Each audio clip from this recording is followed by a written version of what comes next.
The decisions being made by the competent authority has me baffled. Our frontline workers continue to put their lives on the line every day without sufficient PPEs.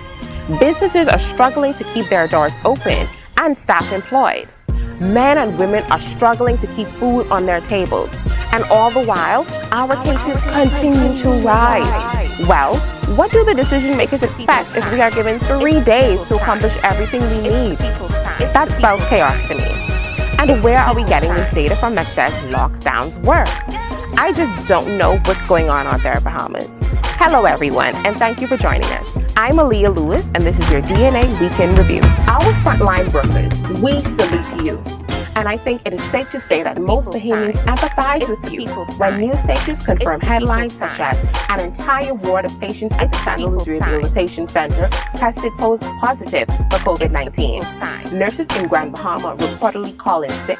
More than 100 police officers have been placed in quarantine since the reopening of the border and the exposure of immigration officers and other civil servants. And because of this, in a press statement, DNA leader Rintia Komalapi urges the government to protect the frontline workers now.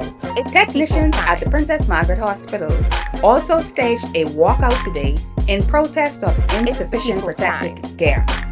This follows the initial walkout by doctors at the Accident and Emergency Unit at PMH. Professionals at the forefront in the fight against COVID-19 have been significantly impacted by this pandemic.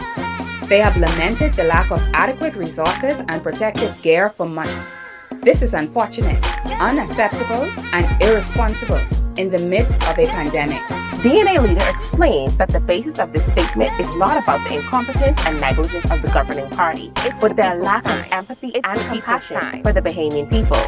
And she calls on the competent authority to supply the frontline workers with adequate resources. We call on the government to provide frontline workers with the requisite resources immediately in the interest of public health and safety. These individuals have families and are making sacrifices daily to keep us safe. They should not be taken for granted. Do you remember this 2017 election slogan? It's the people's time. Well, I have a question. Who people are we talking about? During the election, the F&M administration campaigned on, among other things, transparency and accountability. So what is the deal with the avoiding of the media? In a press statement, DNA Chairman Omar Smith explains that during such a difficult time, it's the duty of the government to assure its Bahamian people of its strong belief in democracy, accountability, and transparency. Corporate authority during this crisis has become even more disrespectful to the press and, by extension, the Bahamian people.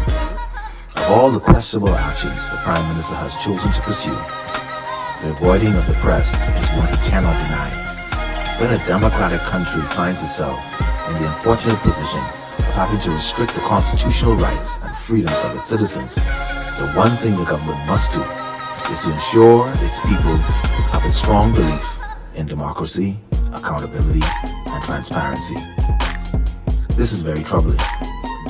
As the Prime Minister's unwillingness to see the importance of answering questions goes to his intent with regards to these restrictions he has placed on the people's liberties and freedoms. Mr. Smith says that there are many unanswered questions. He urges the competent authority whose actions he deemed unacceptable to face the press and answer the questions of the Bahamian people.